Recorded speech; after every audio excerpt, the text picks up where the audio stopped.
Уәлибек Бекарыс.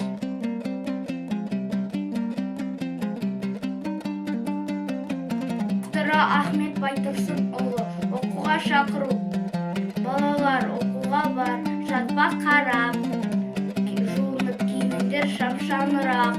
Шақырды талқыманына әлде қашап. Қарап тұр терезеден күн жылтырап. Адамда ұшқан құста жүрген анда. Жұмыс істеп тұрған жоқ ешбір жанда.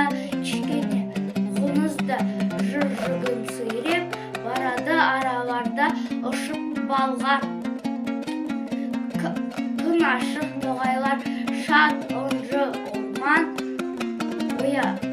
Оянып жан мақұлық түнде қонған.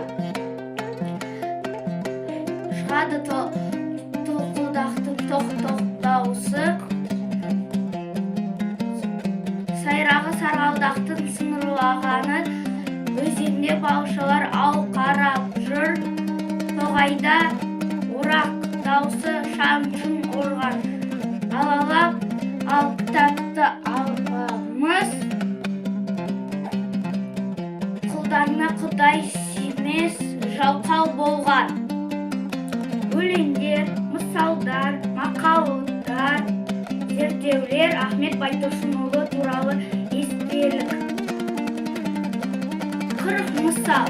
Аққу, шортан һәм шаян. Жүк алды шаян шортан, аққу бір күн. Жегіліп тартты шеуі дүркін. Тартады аққу көкке, шаян кейін жұлқиды. Назарларыңызға рахмет.